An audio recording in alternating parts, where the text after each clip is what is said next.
for fresh new ways of telling your story? Recently I've been playing around with different collage processes, a lot of different mediums, to try to get a feeling of my own voice in my pieces. So join me as we talk about collage, we talk about intuitive collage and what that means, and we delve into how we can create some beautiful art together. If we haven't met, my name is Nadine, and welcome to Hop Along Studio. So let's get started. So this all started earlier this year when I took an abstract collage course from Gloria Gilo. And so we started playing around with different ideas. Like this one is just using neutrals. And so I was using some tea bags. I was using a little bit different parts. I think it's supposed to go like that. So each one of them has a little bit of a different feel to it and a different concept behind it. So we have this one here that's also meant to be just blacks and whites. And that one's a really fun one. I have another one here that's just black and white as well too. And so some of these ones were pieces of paper that I had a lot of different things in my stash. So I have some Tibetan paper, some tissue paper. I think I was sketching with my Sumi brush in black ink. This came from a magazine. These were some handmade papers that I made using some paper folding techniques. So this was a tea bag, and like this was a little bit of craft paper I had hanging around. So you can see that you can use almost anything for these little collages. Like this was a sage essential oils I had gotten, and this basically was the tissue paper that came with it. I kept it. So you can see you can play around with a lot of different collage ideas, and then playing with size, with placement, with tearing, with bold lines. Like this has quite bold lines, but again, so the background has some tears. So again, we can create a lot of different looking and unique collages. And the biggest thing that I learned from this is that the background can tell a story. Because we often think with art journaling, or at least I've thought up to this point, that, well, you focus on your focal images, everything else kind of supports it, but it isn't as important. But when you look at a background and go, what can I do with a paper to tell a story? This opens your story up to what you could create with it. Because like this looks a little bit more like, again, this is a leaf from a jelly print that I used to try to create a little bit more of a story. And so you can see how that paper alone can tell a story, and you can tell the story better sometimes when you focus on the paper and then you focus on the techniques or maybe the focal images you want to add on top. So that got me creating in my little 5x7 art journal. And so I started playing around with little collages like this. The nice thing about 5x7 is if you're a card maker, you can turn this into a card. If you are an art journaler, you can leave it at this size. You can also make it bigger. If you're into scrapbooking, you could take this as part of a background and add some photos on it. There is so much room for creating in collage. And so I played with a lot of different things, and I'm not going to show you how to do these exact ones, but I'm going to take some of the concepts I learned from this and we're going to apply to some different papers and some different ideas.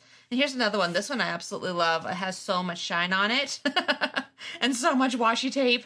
And so I think this is just stunning. And when I've shown it to people, they've loved it as well. And then this is another one that I've also done where I kind of wanted to have a little bit more of a scene. But again, a lot of that collage paper adds a little bit of something to the background. So we're going to be playing around some intuitive collage. I am not starting with a plan in mind. I just thought I would start continuing through this collection of little collages I've been doing and see how far I can take it. You're going to be learning alongside me and we'll figure out what works.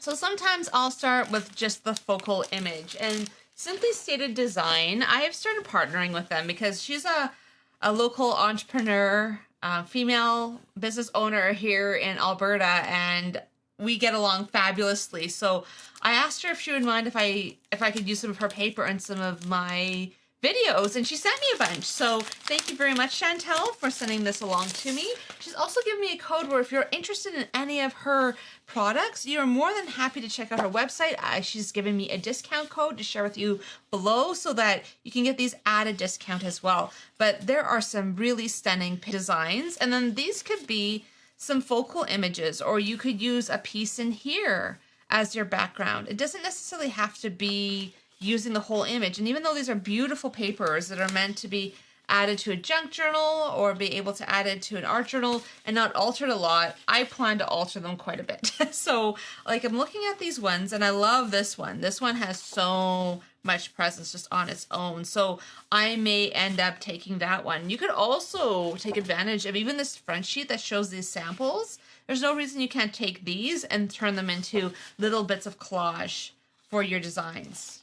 She also has come out with this recent one called Midnight Majesty, and I absolutely love the colors. I love the blues. You'll notice with a lot of these ones, I tend to stick with like blues and neutrals. But what I love about this paper are these 6x6 sheets, where everyone, I think, is generally going for the scrapbooking size of the larger sheets. I am looking for these little ones, because look how cool these designs are. Look at these amazing textures. Like, these are going to make really good collage papers. And you can use other things in scrapbooking paper. You can use anything from magazines. I use used tea bags. I use all sorts of other stuff. And I might just grab a few used tea bags to show you in this one. But yeah, so basically you have all the smaller patterns, and you also have them in a much larger size. So sometimes I'll mix and match these, where maybe I want to have a larger design with a smaller design as well too, or maybe I want a bigger section of this. But these papers are just stunning. So they're a great use that even if you're not a scrapbooker, I used to scrapbook a lot, not so much anymore. So I'm finding that most of the stuff is being used for collage in my art journal, which maybe you go, that's kind of expensive, but yeah, I know, but I love it. So it's okay. It's okay. I have these sunflowers I also got from her that I thought would be really fun. She also has like sets of birds. And with this one, I think a lot of these birds are too big, but would be perfect for an art journal page. But I'm thinking I might steal this little one here, because that might work really, really well for the size that we're working on. And then same with these owls. The full-size owls are large, but you can move them down to a much smaller little ones that you can use. So yeah, there's lots of options for paper. So now I just have to decide on a couple, and then we'll start creating and figuring out what we want to do with this. So to save some time, I just did a little bit of pre-planning. One thing is I have some 49 End Market acetate. So I found some of these photo strips that I thought would be kind of fun. This is one of the Simply Stated design pages. I went and took one of these ones, and I just fussy cut it out. You don't necessarily need to keep all of the background. You could work around it, but in this case, I just wanted to fussy cut it out, and fussy cutting isn't the most interesting work, so I just thought I would fast forward you that process. But I'm thinking I maybe want to have it look something like that, but that means what do we want to do with the background?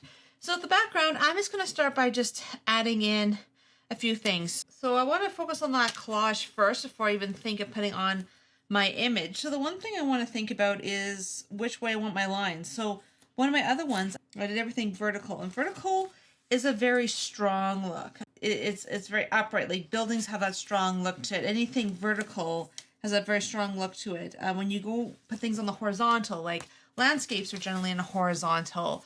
There's something very calming about looking at a sea, which is also horizontal. So it's going to give you a different feel than you would from a vertical image. And so with this washi tape, I'm going past the line. I'm just going to clean up all the edges after the fact, but I'm just going to quickly add in all of my washi tape, and I'm just using different types here. And some of this is older, so if it doesn't stick very well, maybe we'll also add in some glue. So old washi tape will still work, it's just it might not be as sticky as it was, and if you run into that, that's something that we can also fix as we go along. And so I'm sticking with mostly black and white because I like how black and white these flowers are, so I don't want to take away from that, but I do want to accentuate it a little bit. A lot of this is very, very old washi tape that I've had for a very, very long time. You just want to continue working until all your washi tape is added. And you don't necessarily have to go all the same kind of family of design. You can really mix it up and use anything, or you can keep it really subtle. It really comes down to your personal choice and what you're trying to do. Because I don't want this to be too dark. So I have a lot of almost black washi tape, and it's nice, but I find it sometimes a bit much.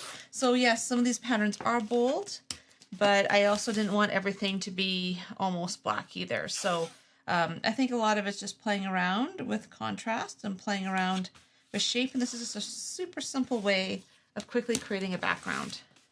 And if your washi tape gets really old, like some of mine is, then it starts to tear a bit and it won't necessarily lay down nicely. And I see if you get a wrinkle, you can just lift it. I know I have washi tape along the edge and you can kind of see some of it through, but I'm not totally bothered by that. I'm probably going to also adjust it a little bit so you don't notice it quite as much. I do that one on the top and do another tiny one along that edge there that's hanging over. I know that's a little bit repetitive, but I kind of like the color and the thickness. And so this is the thing, is they don't have to always be in a perfect line. You can choose to overlap them. Now that I'm looking at it, this one's really sticking out. Is actually, these three. So we're just going to adjust it a little bit by adding in some other washi tapes on top. And that's just going to just change how this looks. I think that already looks a little bit better. It's not bad to have some of this. It's just making sure you don't overdo it too much. If you're working with older washi tape like I am, you might find that it's not sealing as well, especially on the edges. If you run into that, just add a little bit of matte medium. I'm going to add some actually along the edges and also on top, just to make sure everything's adhered well together. I don't really want it lifting while I'm trying to work and add other layers. So that's just a really simple way of just making sure you get really good adherence, because washi tape generally sticks really well, but occasionally it's going to get a little bit cranky. And that's just due to age. It's like a lot of my washi tape is more than 10 years old. A lot of it is. I think what it is you just gain a collection as you work on things and as you learn new techniques and as you see neat things. But then at some point you just have so much of it, kind of like, well, this is a bit of a problem because, you know, you have too much. So there's something to be said about not buying all the things. And I know I know I do at least, and a lot of people I know tend to shop more than we create. But I think my thing lately has been trying to create more than I'm shopping, and so far I'm doing okay. Like, I actually started leaving out the things that I haven't used until I use them at least once, because then that way you can see all the things that you bought that you said, oh, I'm going to do something really cool with, and then if you don't actually use them, they just start hanging around. So it kind of hits a point of, well, I either better get in there and create or need to stop buying, or both.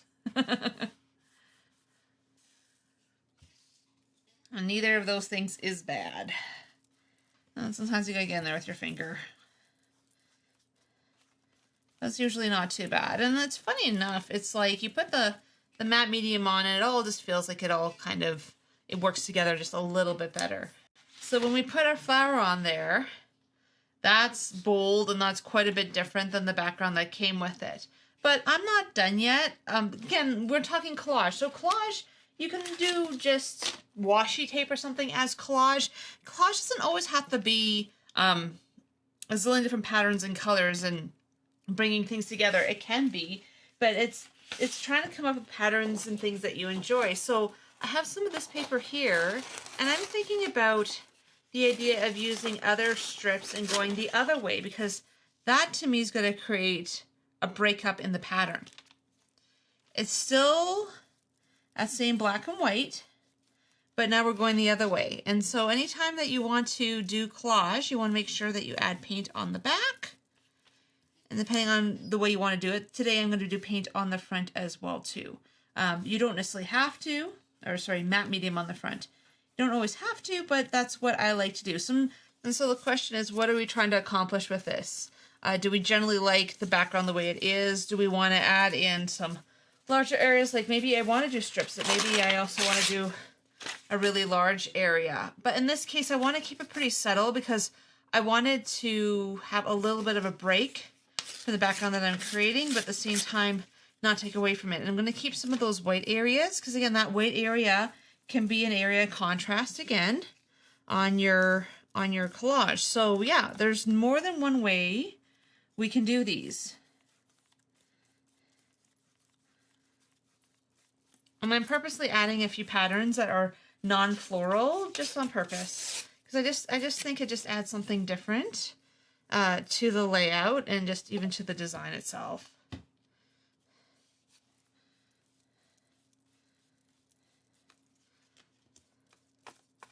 And I always tend to go past the edges and then I just cut off, because I don't want to ever run into a situation where I have a 1/16 of an inch showing, because that's really annoying.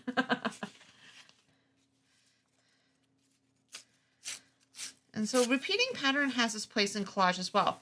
Sometimes we look at it and go, well, why in the world would you want to do what I'm doing? Well, maybe this isn't your thing, maybe it is.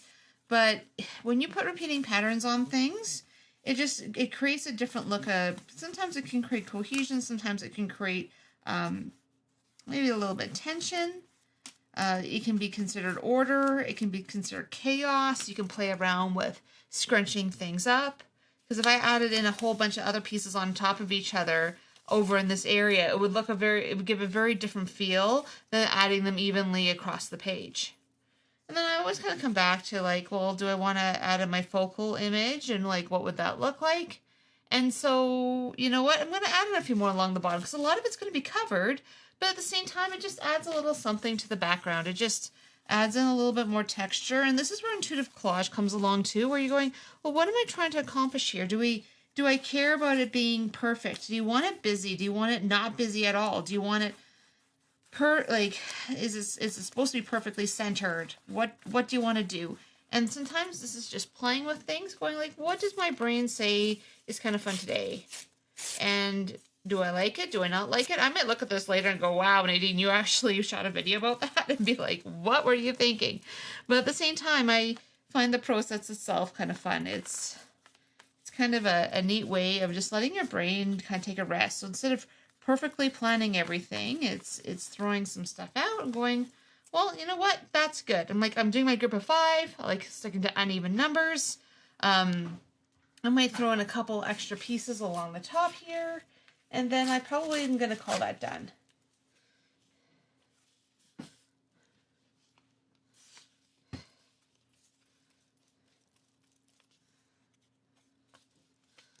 And like I said, make sure you get the back of the glue. I usually do this on a piece of magazine, but my shooting space is pretty tiny, so I'm trying to manage what I can with the space that I have.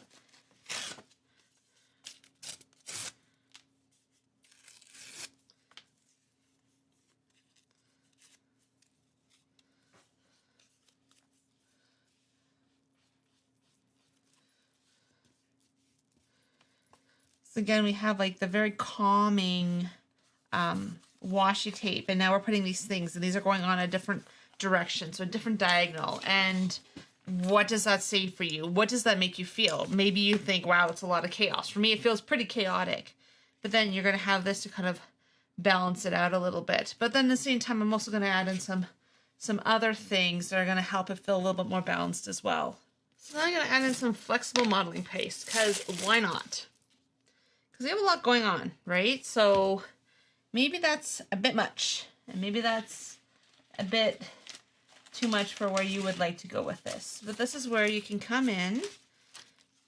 Let's see, add in a few stenciled images.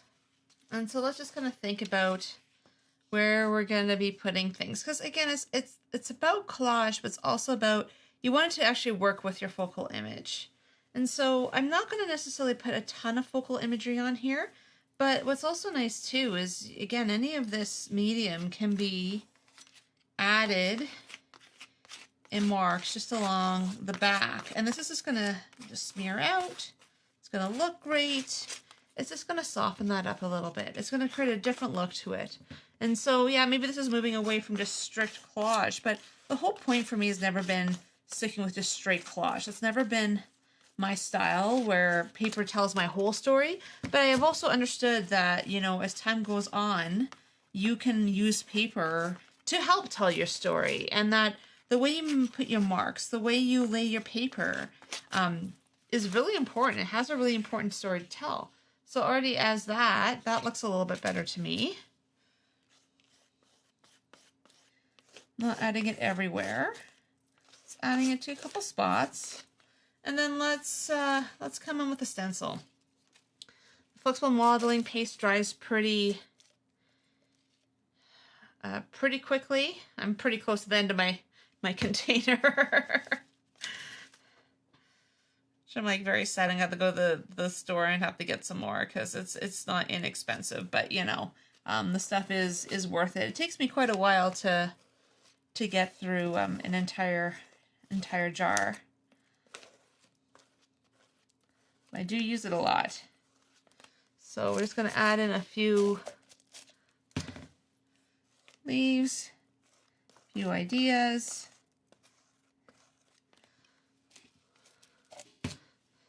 And yeah, we'll see if this one's any good. You might go to the end and be like, I could do so much better. And maybe you could, because I'm kind of winging it today. This is just a chance to try some stuff, to just kind of feel it more than plan it. And we'll see what this ends up looking like. And that piece is actually sitting a little bit on top of my modeling paste there, but that's okay. This is also getting a bit tougher. I also used too big of a palette knife for this as it ages. So if you're like me and you use a lot of mediums, buy big jars. If you don't use it all the time, then buy little ones just for the sake of not having it all dry out before you have a chance to use it. I'll just take that little guy, put him here.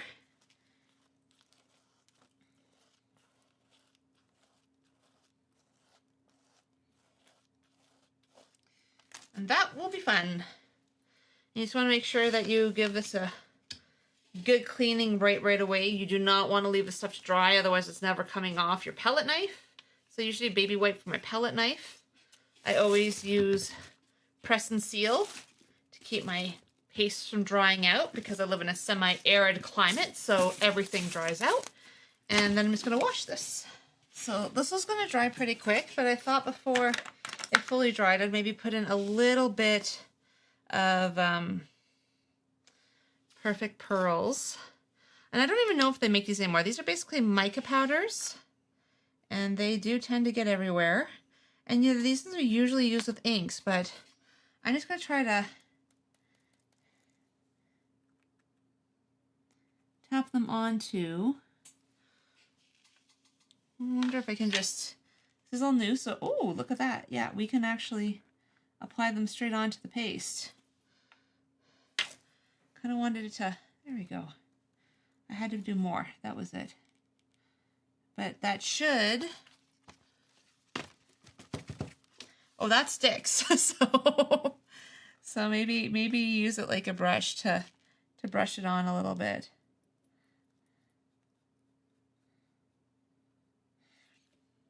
You just want to be very careful, because if you you can actually end up moving the moving the paste. You get the paste on your brush. So this is maybe not such a great idea, but again, this is play. I'm accepting the play of the process, and this may not have been a great idea, but that's okay.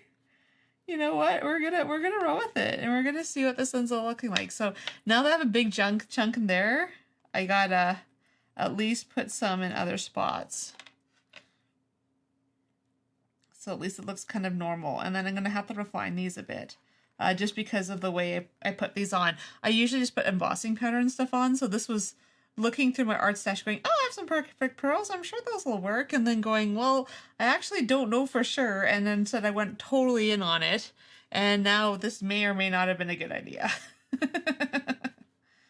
That's okay. We will see when it dries just how bad the carnage is. Surprisingly enough, I think it's just so dry here. I'm just finding it's not sticking in the way I was kind of expecting it to. So that's okay.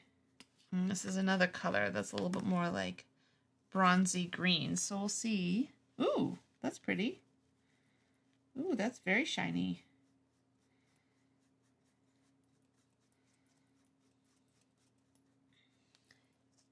Because I have sealed this with matte medium, I can now play around with scrubbing some of it off, putting it on once it's dry, and we'll see what this looks like. Yeah, this might actually turn out okay. We'll see. We'll see. That other color seems to be adding a lot of interest to it, so... Ooh, I like that shine. Now, I bought all these years ago, and I haven't used them in years. I probably haven't pulled them out in close to, I don't know, 8 or 9 years, which is so bad. But I just happened to see them all nicely labeled in my art room going, well, if I don't want to have to get rid of them, I better use them. And so again, remember the paste is still wet. Like I probably should have maybe done this a little bit differently and maybe added in a little bit of embossing ink or some sort of sticky ink.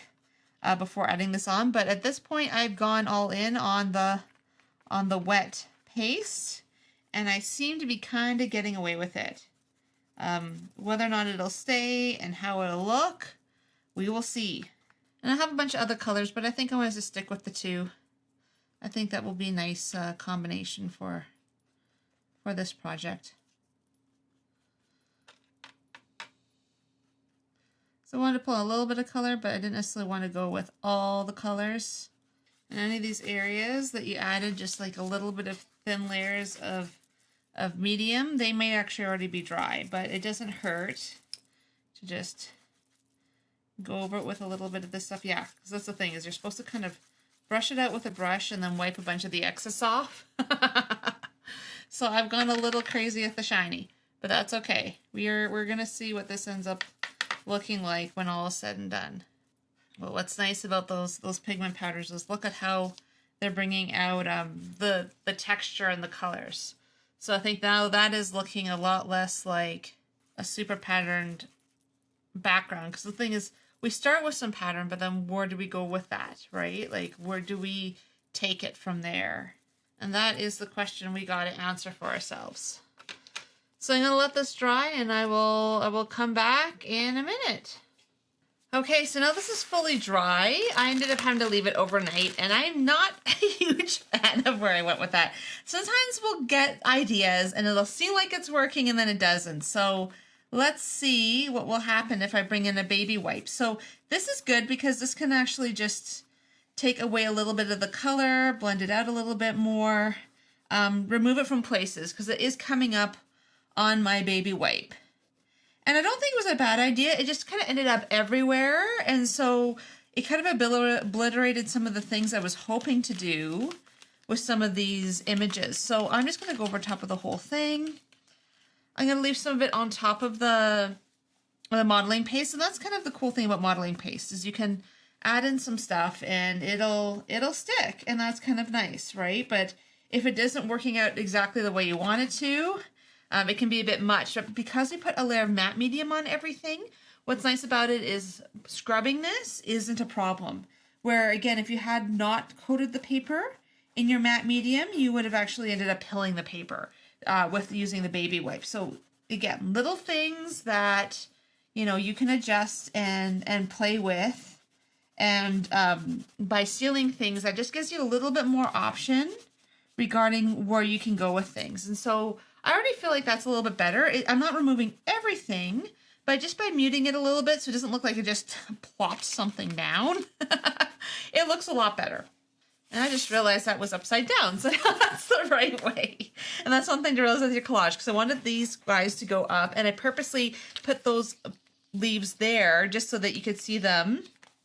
And that already looks a little bit better, because now instead of everything being really stark and black and white, now we've added in a little bit of variation, a little bit of color.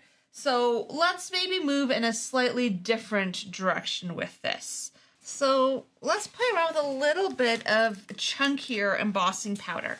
And so looking at this and looking at my image, maybe I'll go for the aged black. The aged black is kind of a neat one, just because it has a little bit of gold flake in it. But it's quite dark. But you can see all of these ones, like even the Rocky Road's pretty cool too. They give different textures. Some of them will dry really rough. Other ones will dry quite smooth. Some of them have flocking in them. These are some of the Seth Apter powders. I've had them for quite a while, but they're so fun. So most of the time when people use embossing powders, they're looking to try to have a really clear image. I'm going to go the opposite and just play around with a little bit of embossing powder and see what we can create here. Yeah, so that's that Rocky Road, which has like big granules in it with a lot of thinner granules. The other one that I have is, this is actually a Stampendous one. This is like an aged black and has the gold pieces in it. So maybe we'll try a little bit of both. Let's play around and see what I come up with. And so this is why it's important to have this dry. The other option is if I had wanted to have really a lot of the aged black, I could have actually added on top of modeling paste, which is another direction I could have put it in. But in this case, I am just adding embossing powder in streaks. And I do have an applicator somewhere where I could put this on. And we're going to see how that works. This is an experiment, so we're going to see what sticks and what doesn't stick. So, yeah, I definitely have a bit sticking there. Ooh, that's a lot.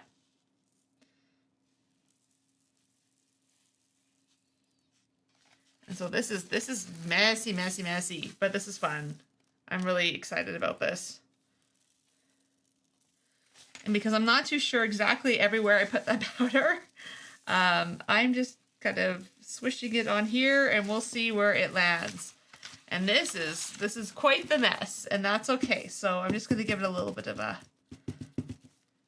and that's just too much. Like, I love it, but it's too much. So what we're gonna do is we're gonna put this stuff back in its container before I have too much more of a mess. So when I look at this, too much powder down. That's okay. So this is where we can come in. I almost prefer to have more, because then what you can do is you can come in with that fine brush I was using yesterday, and you can decide which parts of it do you want to leave in. Because I look at that and I go, well, that's a lot there. So we're gonna adjust that. We're gonna put a couple marks in there like this, and we're just gonna adjust it a little bit, because that's what that's gonna do. Is it's gonna give a little bit more variation, and then we can decide, like, where do we want it? How much do we want? Because I like the idea of having some on here, but I think I wanted a little bit more just like along the bottom here. So the other option is, again, I can come in a second time and just add in a little bit more. And I probably bought this embossing powder like 10 years ago. There's always lots of cool ones that come out, and you can still find a whole bunch of them. But yeah, it just kind of hits a point of, like, I end up with so much of this that, do you really want it all? And, you know, how much of it do you want? And how much do you hold on to? Because it gets a little crazy. But I think that's fun. I think that's something else that I could have also used an embossing pen for this. I had thought I had grabbed mine, but obviously didn't. And I'll just throw another little area in there. I'm just going to grab my palette knife and see if I can scoop it up. Yeah, there we go. Yeah, these chunkier ones are a bit messier, and they're a little bit messier to heat emboss because they don't always stick. So I'm going to do that quickly just to show you what ends up happening.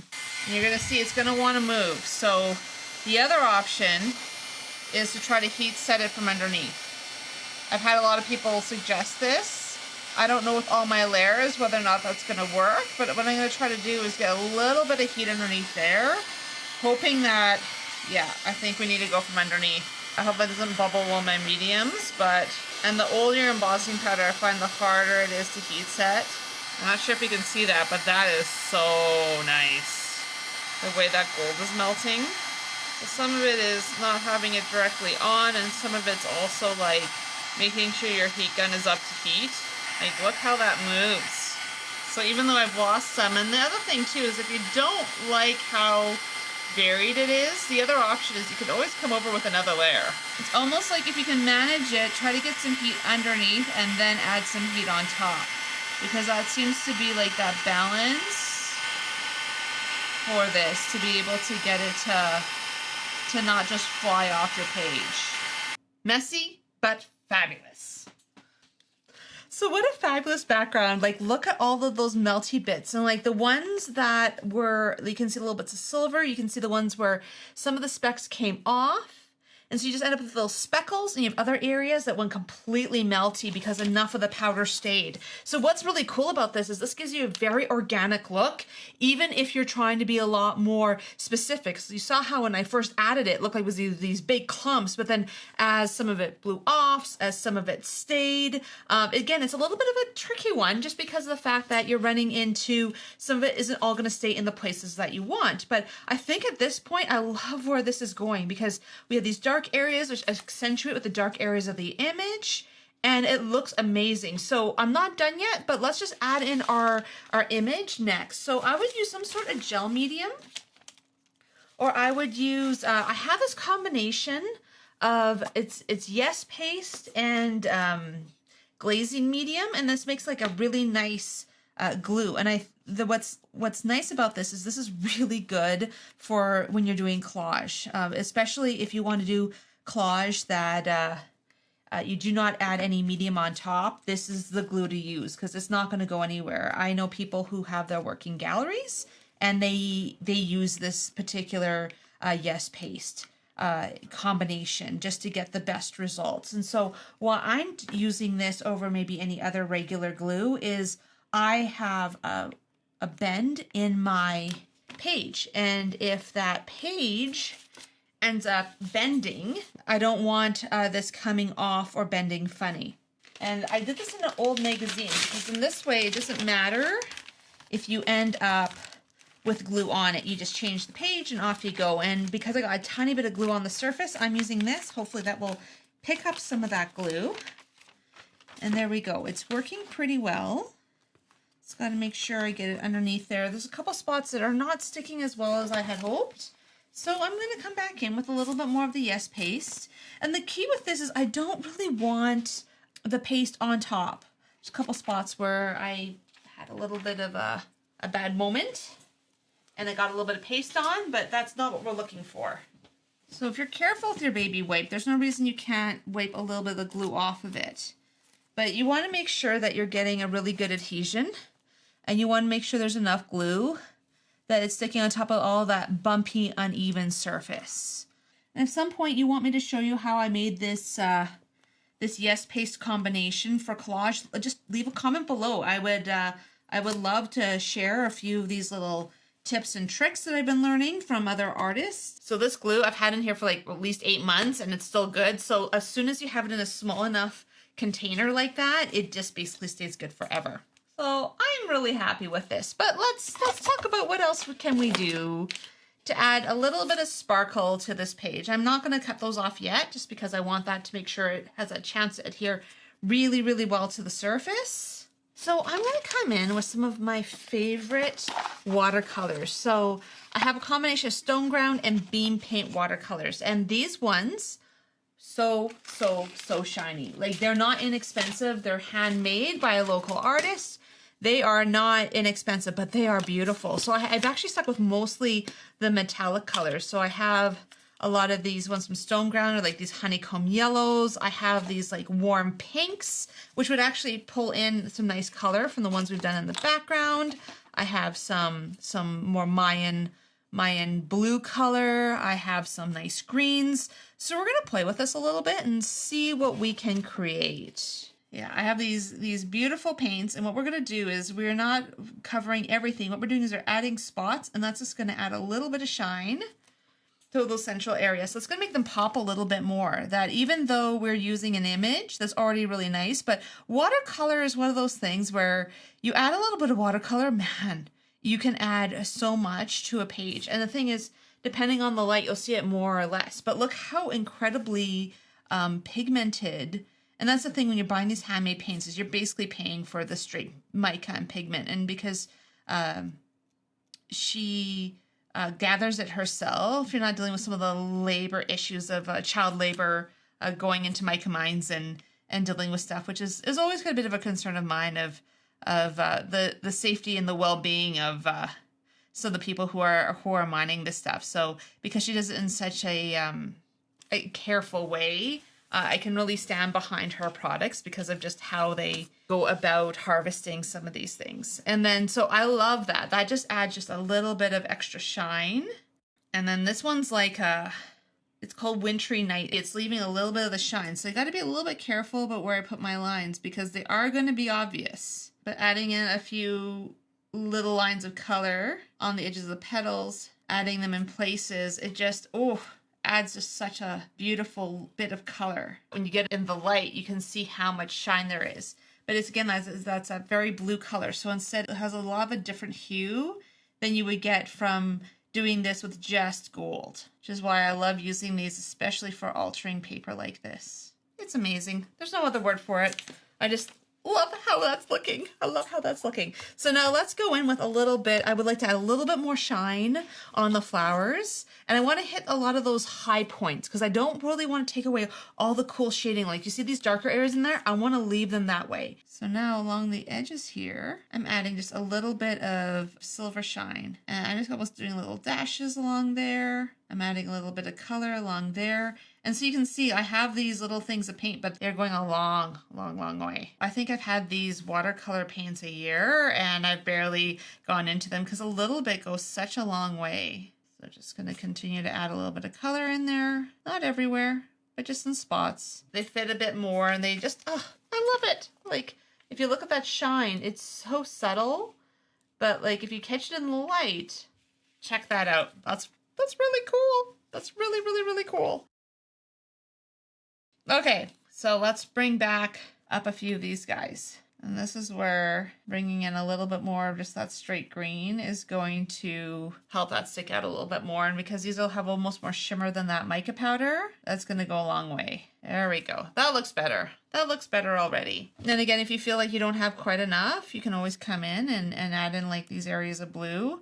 Because that blue that I have that's shiny, it's going to work with the green and it's going to bring it out a little bit more. So it kind of depends on the look you're looking for. I don't mind going a little bit darker with that, but that might have been a little too far. So I'll come back in with some of the green and just bring it back around. That's the nice thing about watercolor too, is if you go too far, it's so easy to bring it back. But what I also like about the watercolor is now you're being able to see the texture that you created in some of those areas.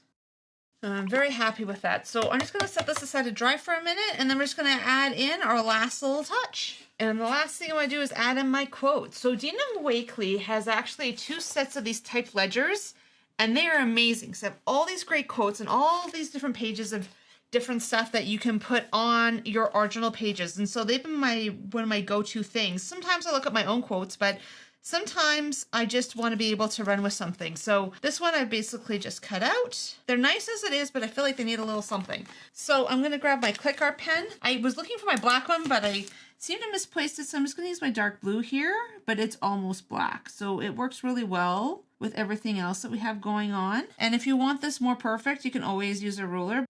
Wow, I'm not straight today. I'm like looking at my line going, wow, Nadine, you've been not keeping things straight at all, not even a little bit. Okay, that's going to be a pretty thick line there. That's okay. If I could find my ruler, I would use it, but I seem to have misplaced it. So we're just going to run with this. This is going to be thicker than I planned. I tend to try to keep them a little bit thinner and a little bit straighter. It's harder to have a straight line on a horizontal than a vertical, so that's why I'm switching my piece of paper around. So that bottom one's really thick, but that's okay. Again, a beautiful thing is never perfect, except an embrace imperfection. We are going to embrace imperfection right now. And this is the thing, is the whole point of this isn't to have perfect art. The whole point of today's project was to play with a little bit of collage, figure out some different things that we can do, and just try to see what we could learn from the whole process. So I know I started with collage and then ended up kind of deviating, but I love my mixed media. I'm not what you would say a really traditional collage artist, but I think by starting out with collage and having a bit of purpose in it, it can add so much to your project. And this is where you can just use a gel medium, but in this case, I'm just going to use my art glitter glue to add these on. So the question is where do I want these? I think I want them somewhere in here. I don't really want them overlapping.